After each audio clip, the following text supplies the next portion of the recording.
கிட்டத்தட்ட 200 நாடுகளோட பிரதிநிதிகள் COP29 காலநிலை மாநாட்டுக்கு அசர்பைஜான் தலைநகர் பாக்குவுக்கு வந்திருக்காங்க. ஆன்மீக தலைவர் சத்குருவோட நடந்த நேர்காணல்ல அவர் மண்வள இழப்பால ஏற்படுற ஆபத்தான விளைவுகளை பத்தி எச்சரிக்கை விடுத்திருக்காரு. தலைவர்கள் உடனடியா நடவடிக்கை எடுக்கணும்னு சொல்லி வலியுறுத்தி இருக்காரு. உலகளாவிய கொள்கை மாற்றம் தான் அவரோட முக்கிய கவனமா இருந்திருக்கு. சத்குரு வளமான எதிர்காலத்துக்கான அவரோட சிந்தனையை பகிர்ந்துக்கிறாரு. மண்வள இழப்பு ரொம்ப ரொம்ப ஆபத்தான விஷயம். ஆனால் இதை பற்றி யாருமே பேசுறது இல்லை. போன 2 காப் மாநாடுகளாக தான் நாங்கள் இதை வலியுறுத்தி வர்றோம். இப்போ பசுமையான உலகத்தை பற்றி பேசவாவது ஆரம்பிச்சிருக்கோம். பசுமையான உலகம்னு சொல்லும் பொழுது நம்ம பூமியை பச்சையாக பெயிண்ட் அடிக்கிறத பற்றி பேசல, பசு இலைகளை அதிகமாக்குறத பற்றி பேசுகிறோம். ஏன்னா கூடுதலாக நாம் சேர்க்கிற ஒவ்வொரு பசுமிலையும் காலநிலை மாற்றத்தை கட்டுப்படுத்துறதுக்கான ஒரு சின்ன படி. உலக தலைவர்கள்கிட்ட இருந்து நமக்கு தேவையான ஒன்று உறுதியும் அர்ப்பணிப்பும் செயலும் அது வரணும். இந்த COP 29 மாநாட்டில் நாம் சில மகத்தான படிகளை எடுப்போம்னு நம்புகிறேன்.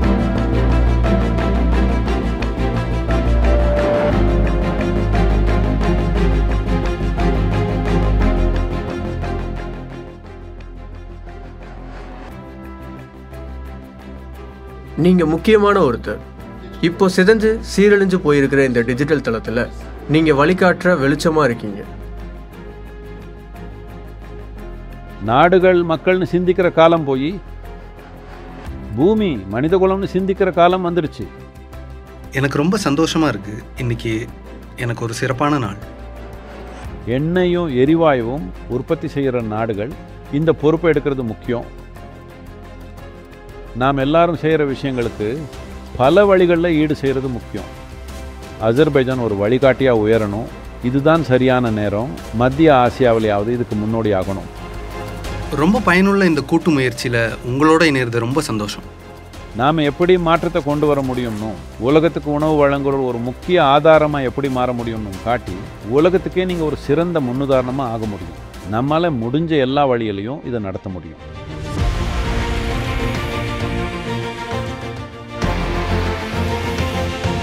இந்த காலநிலை மாநாட்டில் மண் காப்பும் இயக்கம் இவ்வளோ முக்கிய பங்கு வகிக்கிறத பார்க்கறதுக்கு ரொம்ப ஊக்கமளிக்குது. தீர்வு அவ்வளோ சிக்கலானது இல்லை. தலைவர்களை ஒன்று சேர்ந்தா இதை மாற்ற முடியும்னு 2 நாடுகள் காட்டினாலும் மற்ற நாடுகள் எல்லாம் அதை செய்ய முன் வருவாங்க. மண்ணை கவனிச்சுக்கிறது மூலமாகவே காலநிலை மாற்றத்தை 37% சமாளிக்க முடியும்ன்றது ஒரு நிரூபிக்கப்பட்ட உண்மை. இதை நாம் செய்யணும். ஏன்னா உடனே பலன் கிடைக்கும். இது 54% மக்களோட வாழ்க்கையை மாற்றும். எல்லாத்துக்கும் மேலே இந்த பூமியில் இருக்கிற உயிர்களை, அடிப்படையான உயிர்களை பலப்படுத்தும். நீங்கள் சரியான கொள்கையோட ஊக்கத்தொகையோட மண்வள மீட்புக்கு முதலீடு செஞ்சால் நீங்கள் பெரிய அளவில் பலனடைய முடியும்.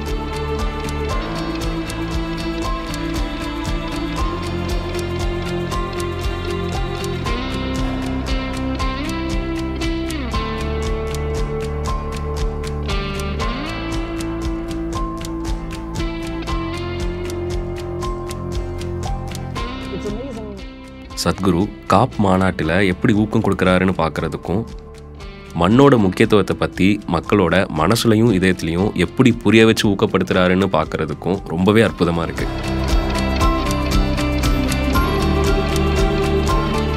நம்ம ஆரோக்கியத்துக்காகவும் பூமியோட ஆரோக்கியத்துக்காகவும் எல்லாரோட ஆரோக்கியத்துக்காகவும் மண் காப்போம்.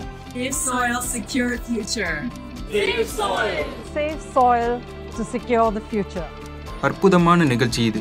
எதிர்காலத்தில் அவங்களோட பணியாற்ற ஆவலா இருக்கும். மண்காப்போம் இயக்கத்தோட இணைஞ்சு இந்த அருமையான இயக்கத்தை பார்க்க முடிஞ்சது அற்புதமாக இருந்துச்சு. இதை பற்றி மக்கள் தெரிஞ்சுக்கிறது ரொம்ப ரொம்ப முக்கியம்னு நினைக்கிறேன். இளைஞர்கள் நீங்கள் எல்லாரும் எங்கே போனாலும் குறைஞ்சது 2 to 5 நிமிஷமாவது மண்ணை பற்றி பேசணும். நம்ம தலைமுறைக்கு ஒரு சிறப்பு இருக்குது. பேரழிவில் இருந்து திரும்பி வந்த தலைமுறையாக நம்ம இருக்க முடியும். இதை நம்ம நிகழச் செய்வோம். வளமான மண் இல்லாமல் இந்த பூமியில் நடக்கிற உயிர் வாழ்க்கை செழிக்க முடியாது.